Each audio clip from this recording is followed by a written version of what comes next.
Okay, welcome everyone. Thanks for being with me. Today I have Lauren Black with me, and I'm really excited about this conversation. Lauren, you and I connected a few weeks ago, and we had our little chat, and I couldn't wait to talk to you. So I'm really looking forward to it. So I'm going to tell everyone a little bit about you, and then I'm going to hand it over to you. So Lauren is a decision coach, and you help people make easier and more confident decisions. And I love that. It's such a kind of something that applies to every day, every part of life. We make decisions every day as we go through our life. And so as we got talking, we were talking obviously more about relationships and what I do, and there's just so much we could go into about decisions. So I'm really looking forward to diving in and seeing kind of how we can apply this. But I'm going to hand it over to you. Tell us a little bit about yourself, who you are, what you do. Yes, so I am a decision coach. So I help people make decisions, and especially when it's those decisions that you're torn on and you lose sleep over, you can't get it out of your head enough, and you need that outside third party kind of unbiased opinion and advice. And I created a framework to help people walk through decisions because that's what I needed for my life. I was so wishy-washy and constantly going back on my choices, getting, FOMO or, fear of the unknown and, wanting to switch courses all the time. And so I'm like, I need something that helps me make more confident decisions, that I know that I've covered all my bases because I'm an overthinker, and that I can then have a solid reasoning behind my decision to move forward. And that way I'm not tempted to be wishy-washy when people question my decision, or when there's outside pressure from either other people or circumstances to change my decision. And not like it's always a horrible thing to change your mind, but it can be very disruptive when you go back and forth. And things like what we're talking about today, having another baby or not, that's not something that you can change once you have it. So Yes. that is a decision you need to be solid on beforehand. Yeah, absolutely. And so many things that you said, I'm so sorry, resonated with me because I feel like, from my personal experience and then just being a therapist, that is one of the main reason that people reach out for support and help, or it's one of the main reasons that people get stuck in life is being at a crossroads of some sort, needing to make a decision. And then even beneath that is needing to make a decision and not knowing you're at this crossroads, right? So some people know, like, hey, I have this big choice I need to make. Do I have another baby? Do I take this job? Do I, enter or leave this relationship? But then beneath that is this anxiety that people feel when they have the overthinking and they can't turn their brain off. And what they don't realize is they're actually weighing out choices in their mind because they're trying to make a decision. They just don't realize that's what they're trying to do. It's just so much of it flowing. So I didn't properly introduce our topic, so I'm glad you did. Yes, you and I wanted to talk about a lot of aspects of decision making, but specifically that decision about whether or not we have more kids. And that is such a big choice. So many things go into it, and we can talk about kind of personal experiences too. I have my story. But tell us, how did you get into this? Well, I had another business previously before having kids that created workbooks for business owners to kind of break down hard topics within their business, of coming up with a marketing plan, or coming up with what path to take, what purpose do they have. And my branding guide, I'm also a brand designer, so I was using my branding guide, was kind of what kicked it all off, that really helped my clients break down what their brand foundation should be, and what their kind of values and their colors and what they represent and their keywords and how they want to be perceived. And so I've kind of found that that's my thing, is these like breaking hard topics down and reverse engineering, and wanted to get back into that now that my kids are older. And I felt, actually, it's kind of a spiritual thing, I felt God kind of laying it on my heart to help people with decisions. And I fought back at first. I said, I'm horrible at making decisions. And then it hit me that, oh, that's why you need this for me and others who are like me.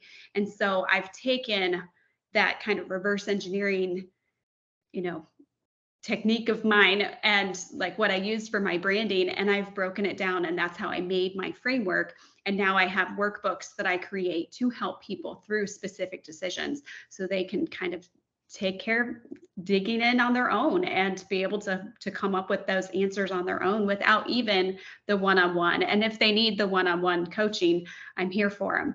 But it's something that a lot of times just writing it out and having the right questions in front of you helps you have those aha moments and really brings out what they're supposed to do. Yeah, 100%. I'm a big fan of writing. Like, I think that when when you're thinking about something, you can think multiple thoughts at once. They overlap, and it gets kind of that racing thought, right? But when you're writing it, you can't write 17 thoughts at once, right? You have to slow it down. You have to focus, and it really just helps you like that clarity of seeing it on paper. I don't know, it's just a different way of looking at your own thoughts and your own feelings and whatever else you're processing. So okay, I love that you have step-by-step strategies. So before we dive into our topic, I guess tell us a little bit about the SAIL method.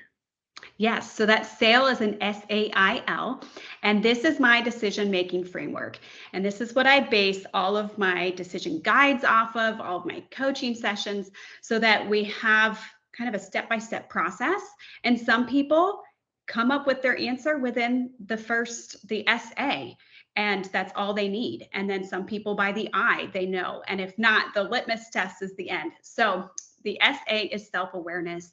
And that's just setting your foundation of really knowing who you are, who you want to be, and your family goals, your values, your, financial goals, things like that, and what's, non-negotiable for you in your life. And once you have that foundation, then you can kind of move on and see the I is impact. So how do these options impact your life financially, relationally, emotionally, spiritually, and physically?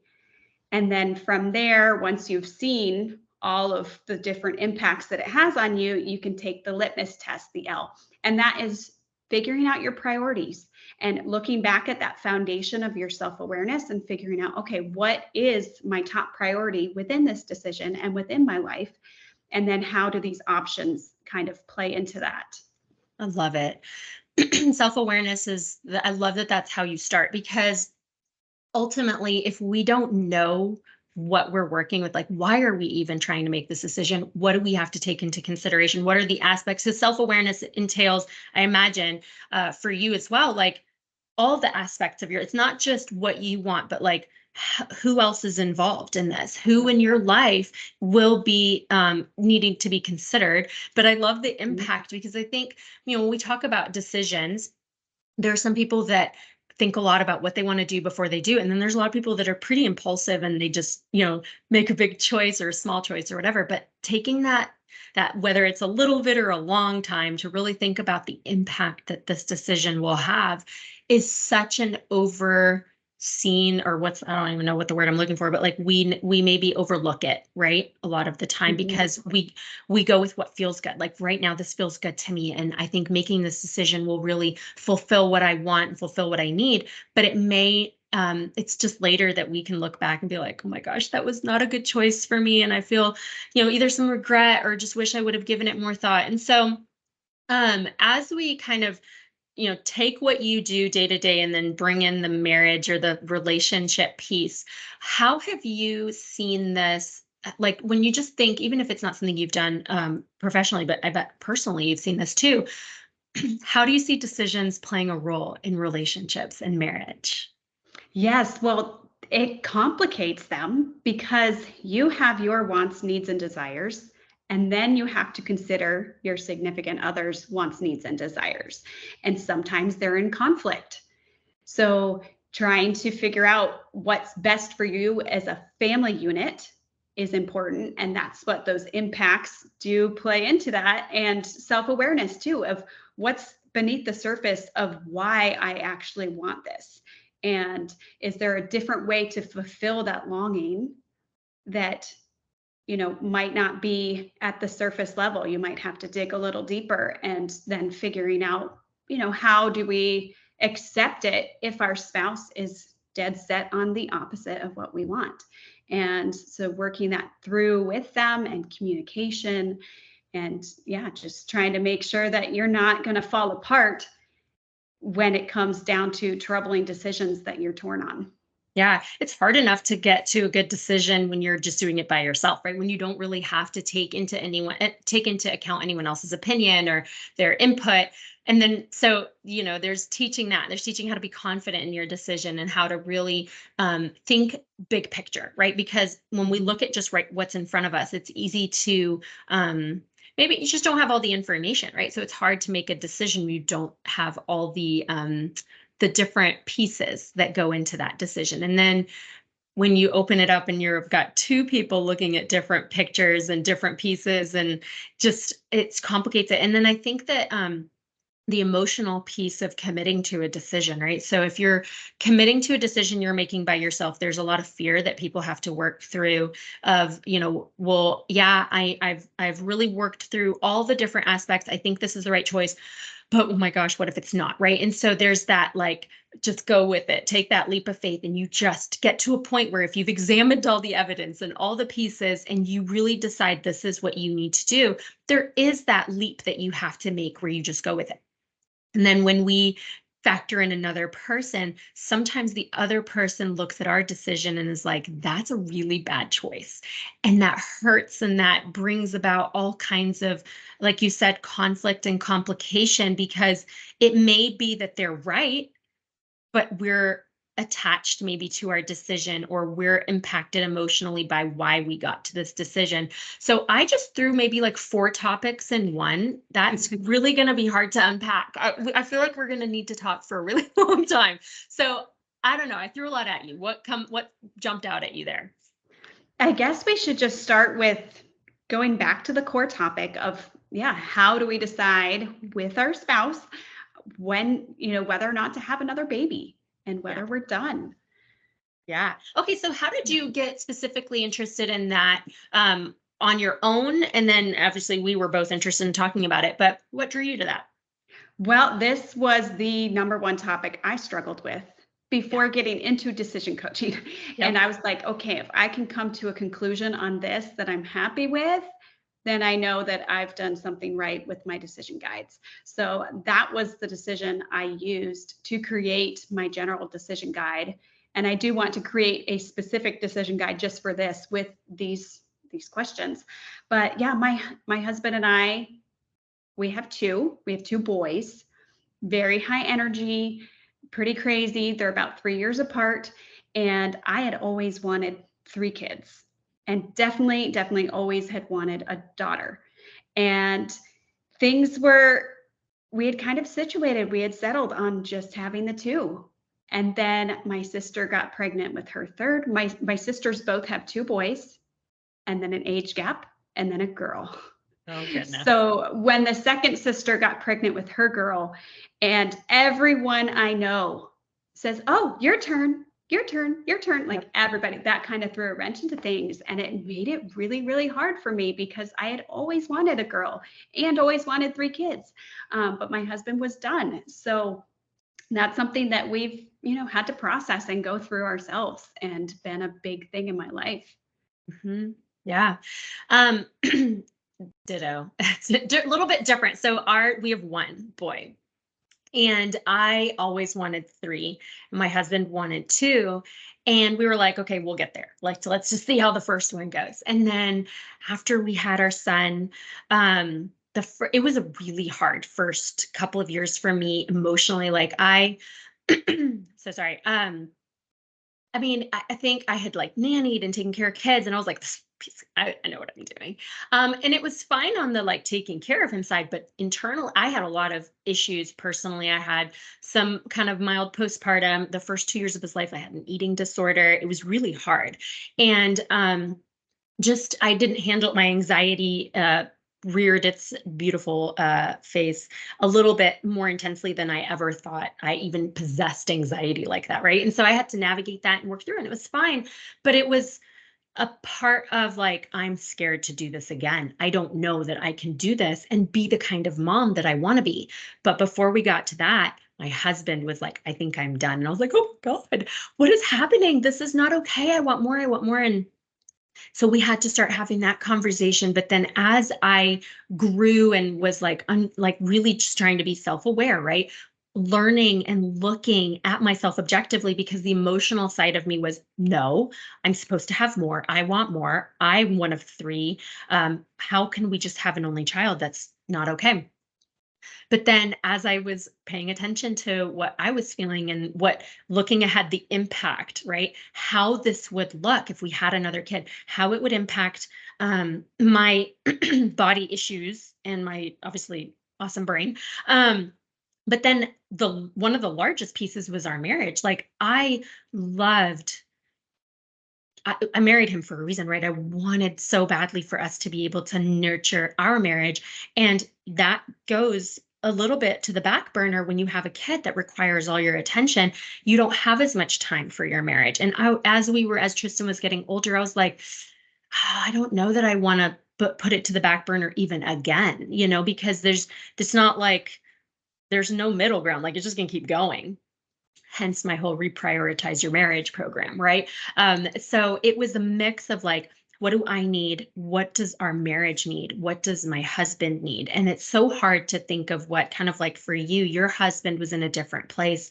And that can be scary, that being just when you're not on the same page with your spouse, it brings about a lot of fear of like, oh my gosh, what if we have a bigger problem here? And sometimes you do. In both of our situations, we didn't. It was just a matter of how do we navigate this? How do we have honest conversations, knowing that the other person might be sad by what we're saying, but we're doing it with love and respect, and we're not trumping the other person. We're validating, but we're also being honest. And so all of that, really long way of me telling you that, we were like, okay, I think we're good. And it has been the best decision. Like I have nightmares about getting pregnant. It scares me because now the biggest part of it now is I don't want to share my kid. Like I don't want to have to split my attention. I'm not good at that. I'm sure I would rise to the occasion, but it would not be the way I want to do it. And I have, most of the people we know have multiple children and they're rock stars at it. But I know myself. I know that's not what would be best for me and my family and all of that. So, yeah, really long way of saying, gotcha. Yeah. Yeah. Well, I have a lot of similar reasons for stopping it too, as well. And things like my husband works really crazy hours and he's always flip flopping his schedule, going from nights to days, working weekends. So trying to handle sports and activities and do it all myself. And I know I'm one of five. So my mom would use the neighbors and the other parents from the soccer team or whatnot. Like she would drive the kids to soccer. And then because I have two younger brothers that were real little and needed to be in bed, then the other mom would drive me home for her at night. And so, yes, you make it work and you figure out what works. And if you do choose to have another kid, your love will totally be plenty, sufficient for both. But there are things that I look at my stress level, as you said, and trying to handle just the two of them myself all the time when my husband's on night shift or when he's working 12-hour shifts and leaves before they get up and gets home at bedtime. That's a lot on me. And I'm thinking about if I have a third kid, how am I going to mentally handle all of the extra stress and physically? And I want my kids to be able to be in a lot of activities and do fun things and have these experiences that if I bring a third child in, they're not going to be able to have as many of those opportunities just because I physically won't be able to make it work. And that's part of that self-awareness of realizing how much you can handle. And I know somebody, she has 3 kids right now, is pregnant with her 4th. The younger 2 are like 3 and almost 2 years old. So her bottom 3 are very, very close in age. And yet she's like doing cheer travel all the time with her older daughter. And she is the leader of our mom group and she's homeschooling and she can handle all of it so well. And she knew she wanted a big family and she handles it with grace and she does amazing. And that's not me. So my emotional capacity And physical capacity is very different. Like I'm the type, I need my sleep. And I've noticed that when I push it too hard in my business or we're too busy and I'm not getting enough sleep, I fall apart as a mom. Yep. And that is not fair to my kids or my spouse because, yes, then I start taking things out of my spouse. I get emotional with him and lashing out on him for things that are completely not necessary. So, yeah, just knowing yourself well, that self awareness, and finding out like I was trying to hide some of how hard it was on me early on when I wanted to have a third because I didn't want my spouse to come say, well, you can hardly handle the two you have. Why do you want a third? And I didn't want him to use that against me. But at the same time, I was kind of brushing those red flags under the rug and trying to hide it from him. And I'm like, okay, this is not healthy for our communication, for our relationship, for me to just bottle it all inside, pretending like it's all okay. Yeah, no, it's such a good point. And, as you were saying that, I was thinking to the early stages of my husband saying he was done when I was not. It was like it knocked the wind out of me. It was just, it was filled with, I couldn't even tell you all the emotions now, but it was this like loss, fear, uncertainty, like, how do we move forward from this? And I think to your point, like, hiding that, not being able to be honest about it is a part of it because you have to get that out. You have to be able to say all the things you need to say. But then for me, I absolutely remember of like ignoring my red flags because the emotional attachment to the idea of having another kid was so big that it just overpowered my logical brain, and I'm an emotional person. That's just who I am. And so that's part of that self-awareness, is recognizing that my tendency is to operate based on emotion, and that's not going to be a good way to make these kinds of decisions, right? And certain decisions, maybe that's okay, but generally speaking, when you're making decisions, you cannot lean into your emotions more than your logical thinking, right? There has to be a balance. um and that's really, really hard when you're making a decision that, like, the decision about whether or not to have a kid starts from your heart, right? Like there's an attachment somewhere a long time before you even probably got married to the number of children that you wanted to have, or the vision that you had about your family and what that was going to look like. So how do you help people that have an attachment to a decision that maybe the self-awareness and that logic and that impact maybe doesn't align very well? Yeah, so that's when you need to start peeling back the layers to Mhm. decide or to figure out what's going on underneath. So some people have an emotional attachment to the baby phase, and they're like, "Oh, I just love babies. I hold they might be like, oh, I'm holding, anytime they hold a baby, oh, my ovaries, and I want another. It's like, you do realize they grow up, right? Like they're not always going to be in this stage, which also is an argument for the other side when people are like, babies are so hard. I, can't picture myself going through the newborn phase again. And, the first like 2 or 3 years are so difficult. In the grand scheme of life, those 2 to 3 years are nothing. You'll get through it. And, or if you really can't stand the baby phase, maybe space out your kids if you really do want that third kid, but you fear having too many littles at home because of the loss of sleep. I know my neighbor, she has a 5-year gap between her kids, and she's like, I want another, but I want another 5-year gap because she just likes having an older kid at home that's already a little more self-sufficient. But yes, you need to look at what's underneath, because if it is just a desire for the baby phase, then that's not really a strong enough argument for having another kid. Or maybe you have a fear that's driving the forces underneath, and a fear of being lonely when you're a grown adult, or a fear of losing a child. What happens if I have 2 kids and I lose one, and now I only have one, and I always wanted a big family? Or, what happens if, yeah, you have one and you lose your child? That's a big fear. What happens if you have more kids and you have one with a disability? That could be a fear keeping people from wanting to have another child. If you've got like 2 healthy kids at home and you have that fear of what happens if, I have an unhealthy child, or something happens to me during pregnancy. So looking at the underlying motives and then figuring out what's truth and what's just phantom in your head, what fears are justifiable. If you had, were on their deathbed with your pregnancies, then yes, that fear of something happening to you could be really justifiable.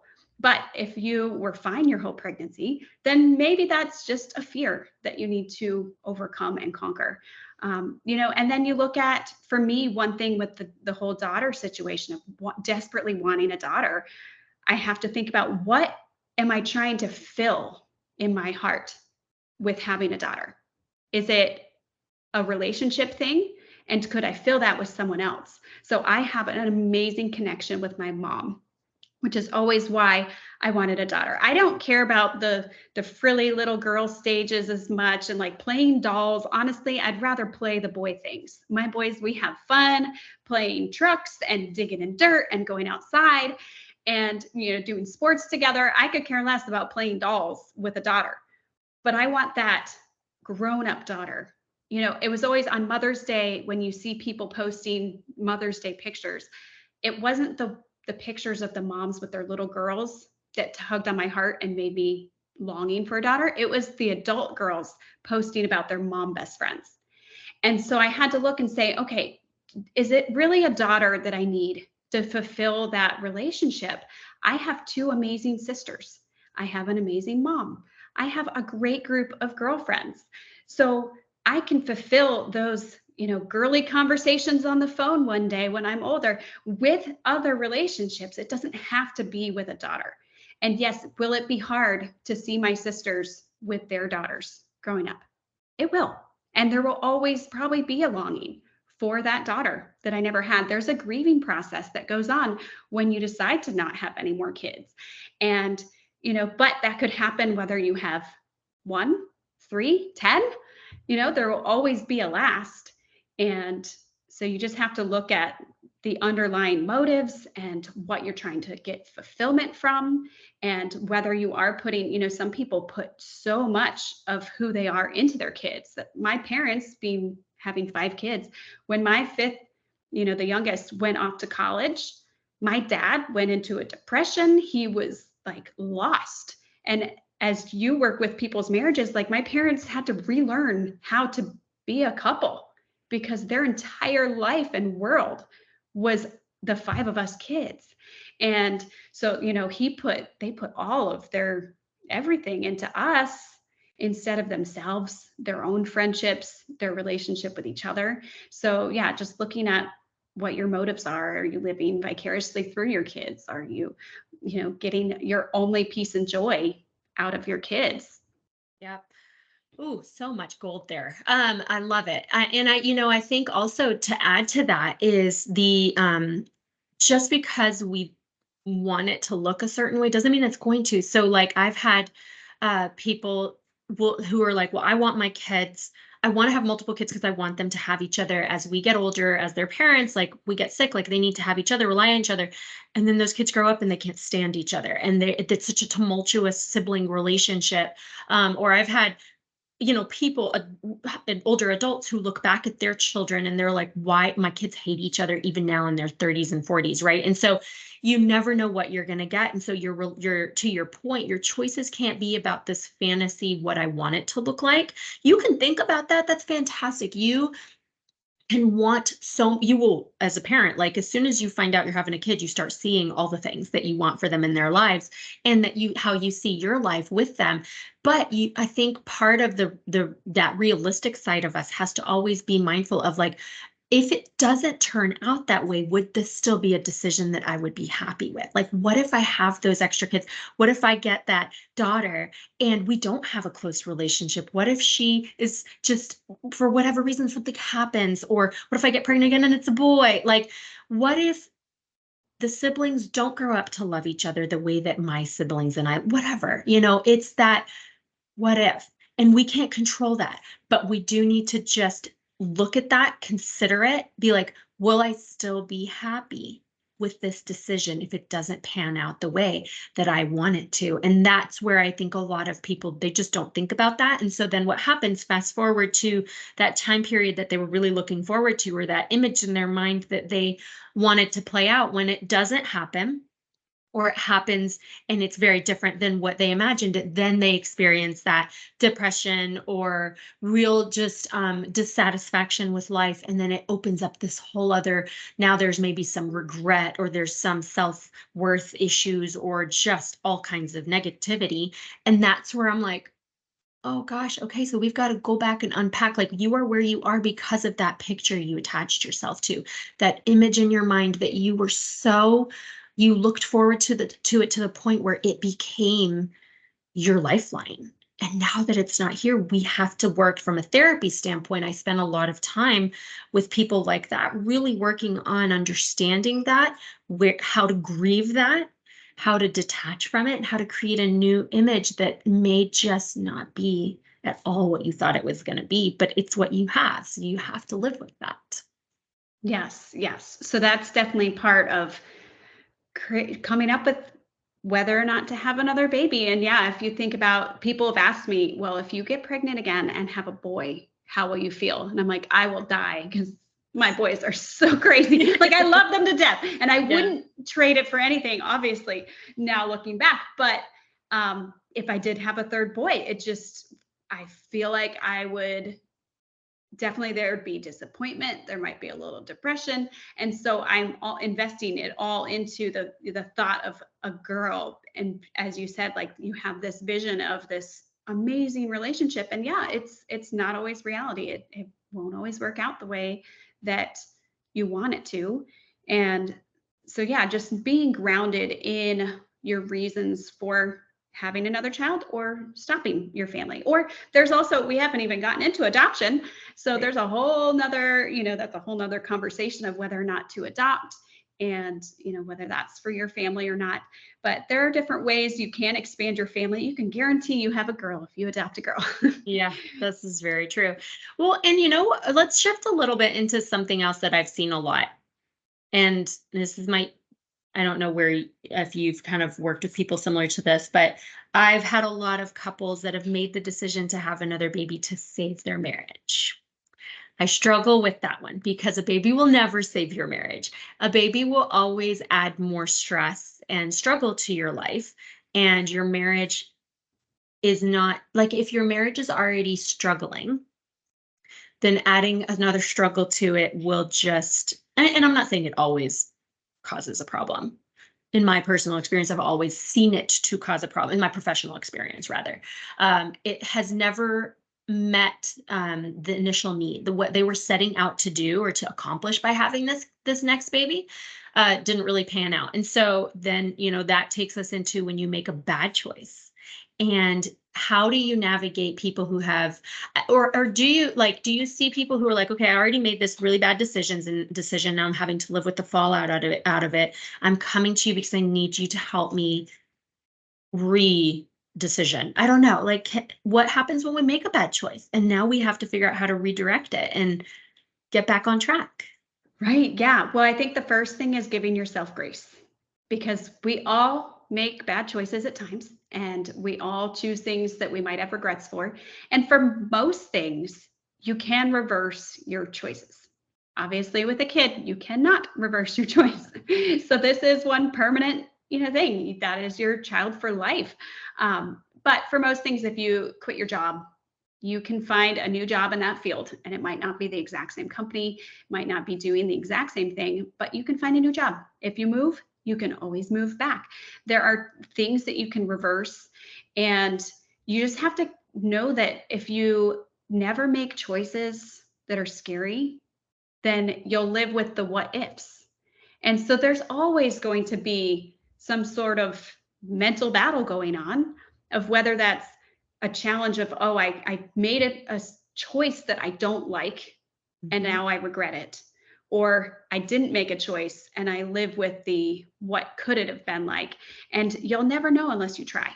Yeah. So give yourself grace and learn how to make the most of it. So what lessons can you learn and move forward?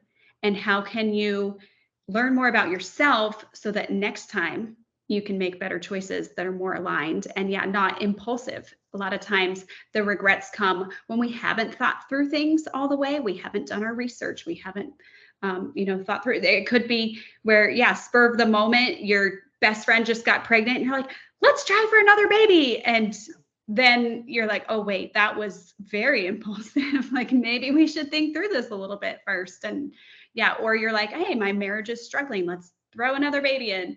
And then let's say you do get pregnant and now you've got even more stress. You just have to learn to grow from it and to make it work and, learn how to move forward and make yourself stronger through it all. Yeah.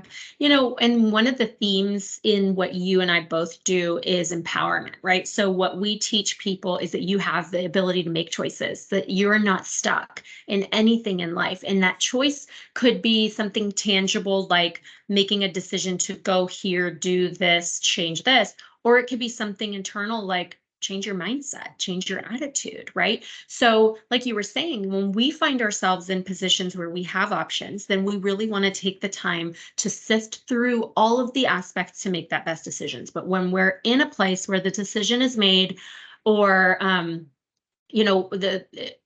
we're dealing with maybe the aftermath of a not so great choice. Now we have the ability to manage how we deal with it and how we live with it. Do we want to have a nasty attitude? Do we want to wallow in it? Do we want to live in the regret or guilt or self-pity? Or what a lot of people do is it just self-worth, like they become so upset with themselves that then they are like, they see the entire world through this lens of I'm just not good enough, or they're victims, or that's a whole thing. So then you have the choice about how do you take on your day? How do you take on your life? And that is not, I don't know. I think it's because it's not something that can be measured. People don't recognize there's power and there's grace in that because it's not something they can sit down and decide to do. So I don't know. What do you think about that? Yeah, I think there's a mental battle that goes on. And who of you, by worrying, or who of you, by having regrets, living in a guilty state or a frustrated, mad at yourself state, can add any time to their life? How, like, that'll just cause a reaction, that a downward spiral of negativity where you're frustrated with yourself and then you start taking things out on your spouse and you start living in a negative mindset and letting literally your brain chemicals change because of living in that regret, reliving in that just kind of negativity towards yourself. Or if it was maybe inspired by your spouse, maybe your husband, I know some people that the husband is the one really pushing for them to have another baby when they're like, I'm the one that does all the work at home with the child. And they have another baby and then they're feeling overwhelmed. They've lost themselves and they're bitter towards their spouse for pushing them into that decision. And so that's when it's not healthy. It's not helping you in any way. It's not beneficial to your brain to live in that state, and you have to overcome it. And so whether that's journaling, therapy, just talking it through with your best friends or your mom, like you have to get that out of your head and change the wiring in your brain to be more towards forgiveness and learning to make the most of it. Yeah, absolutely. And one of the things that you and I talked, so the day you and I met was the day I happened to be doing a Facebook Live about what do you do when your spouse is making decisions that you don't agree with? Like, how do you navigate that?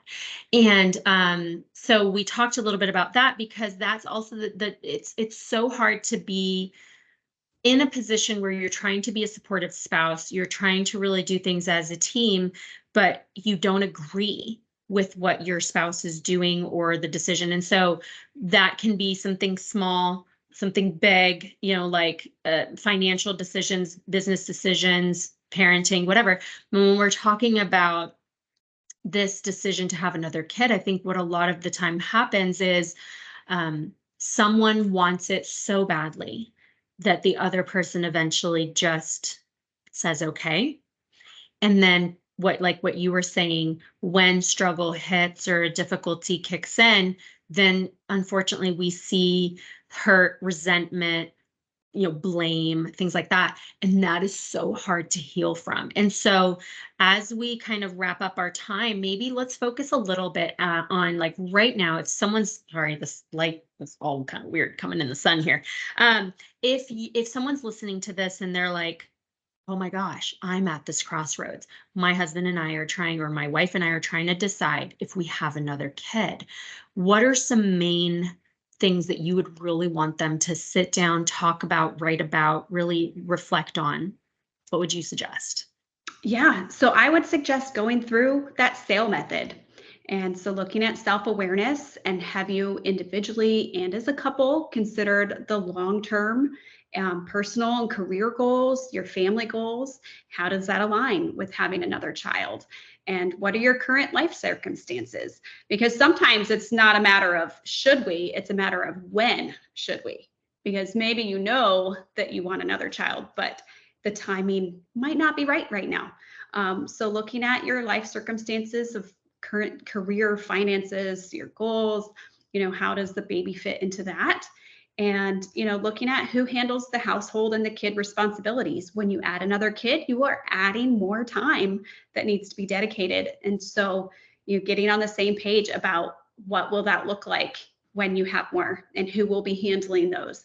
If the spouse that's staying home with the child, or the dominant caretaker has to cut back on work, or how will it fit in with childcare if you're both staying at work.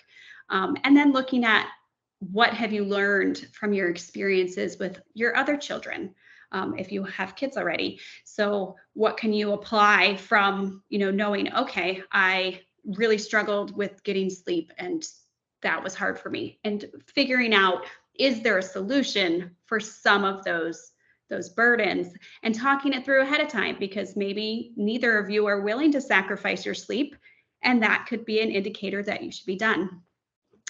And then looking at the impacts. So financially, we kind of talked about that in the self-awareness, but what are the additional expenses and how are you going to handle that? Physically, do you have the physical space within your home? Is it going to feel too cramped? Do you have the ability to expand your home? What physical items are you going to need? And how does it affect your physical bodies, your health, your sleep? Pregnancy, if you're planning on adding a child through pregnancy. And then, emotionally, are both partners mentally prepared for the challenges of raising another child? And what's your support system like? Do you have people in place to provide support and help when you need it? And, how are you currently handling the emotional side of having kids, or when, looking back at when your kids were younger and babies, and each stage has their own challenges. And, what are the fears around having another child, and is that hypothetical or legit, justifiable? And then relationally, just looking at how you are as a couple, and whether or not it's going to drive you together, and what you can do to stay close during that time, even when you have a baby, and how can you, remain that communication and connection with your spouse, and how can you encourage your children to be accepting and loving and getting along with the other kids too, because that is important. So, and then, just spiritually, if that's an important aspect of your life. I know for us, it is important for us to remain a connection with God and to keep that a priority. And adding more kids can take away time from that sometimes. So I can't wait for you to put this workbook together, because as you're saying all of that, like I can think of conversations I've had with people where in a time of excitement, it's like when a kid says, "Can we have a dog?" Yeah, I'll walk him, I'll feed him, I'll bathe him. Like when you want something, of course you'll do everything it takes. That seems so easy because the want and the desire is so strong that all seems easy and doable. I'll sacrifice. It's no big deal. But then when it comes down to it, it's so different than how you perceived it to be. So what I love about you creating a workbook and being intentional with that is when we make people sit with that, write it out. Like that's exactly how I've navigated that conversation with a couple. There's one particular that comes to mind. I'm like, okay, tell me because I've heard you talk about how frustrated you are when you deal with this part of housework. What's your plan? And I just sit there, and then they're like, well, no, I want to know literally. You wake up in the morning. What time do you wake up? What time do you need to leave the house? How does that go with your kid right now? Okay, what I want you to visualize that second kid. Where will that fit in? Who's doing that part? Who's doing that part? Who's taking this kid when they go to two different schools? Like, and that is the kind of question. Like, that's the way to process it. It's not, yeah, we will both take turns getting up. Okay, let's walk through that schedule. I want to see that play out. I want to write it out exactly. Like, give me a schedule that has the hours marked on it and write down like what chores are you going to pick up, because you don't do these things right now and your spouse does them. So what are you going to do differently? And those are the conversations that I like to harass people into having, because without it, then it's just this abstract, yeah, sure. I'm like, no, you don't do it. So I don't know. What do you think? Yeah, I think, looking at the long term too, because the baby stage is hard. And you don't know if you're going to have a colicky baby, if your baby's going to be up all night. And you can hypothetically even have a schedule picked out that, okay, my husband, when he's on this shift, he's going to take, these responsibilities. And that might not be how the kid ends up, working out. You might have a kid that's up all night and then sleeps all day, and you can get your chores done during the day, and take turns with bottles at night. And, but looking at the long term too, and just knowing that's when those goals, that self-awareness of the goals in the long term, and the litmus test, the end in the SAIL method, is that prioritization. Like, what do you want your life to look like?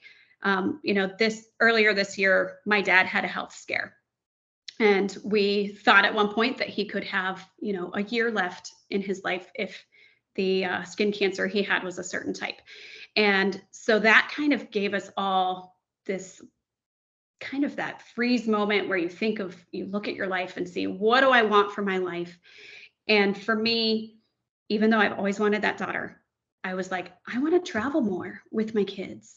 And I want to provide the best I can for the two little boys that I have and have this amazing life with them.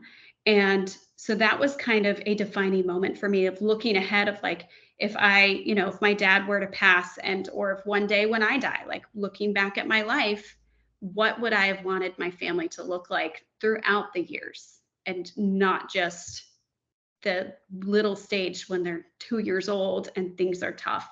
So yeah, look at that long term. Think of the broad scheme of your whole life, and what that should look like. Is your dad okay now? How's he doing? He is. Yes. Okay. Yes. It was he had this giant skin cancer removed from his head that was like really deep, and it was just a one single spot. It hadn't spread. So he's good. Good. I'm so glad. Yeah, it's amazing how those awful things sometimes happen, but they help us see our lives in a very different light. And you grow from it in such a way that you never would have had that not happen. So I'm glad he's okay. Girl, I just want to keep talking to you. So I'm mindful I need to stop. But to kind of with everything that you said, I think the long term, you're absolutely right. Being able to think, kind of like the example you gave of your parents, like they had to redefine their relationship and their individuality when you guys had all moved out.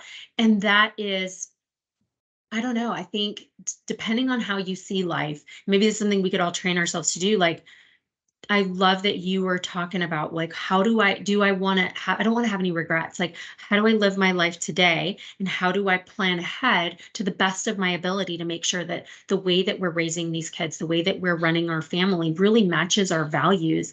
And if that means that we have to make a decision not to have another kid because the way we want to navigate our lives, the way we want to fulfill our values means that will be harder, then we need to consider that.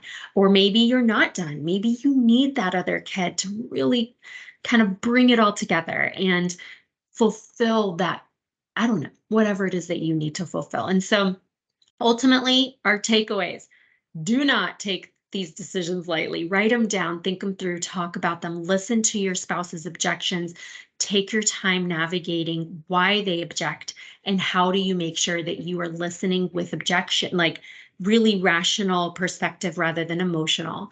And then always have grace and be open to the idea that no matter how you plan it, no matter how you see it going, things could go differently. So try your best to just go into it with a heart that's willing to roll with the punches if something happens and something changes. And I think that that can be applied to every decision that we make. And, those of us who struggle with anxiety and we can't turn our brains off, that is one of the hardest things for us. Is no amount of overthinking this is going to make this the perfect decision, but it'll be the best decision that you can make with the information that you have in front of you. And that needs to be enough. And then you take that leap of faith and you bridge the gap with just like survival. So Lauren, tell us a little bit about, people want to find you, work with you, reach out to you. Where can they do that? Yes, you can find me at anchoreddecisions.com and on social media, Facebook, Instagram, Pinterest at Anchored Decisions.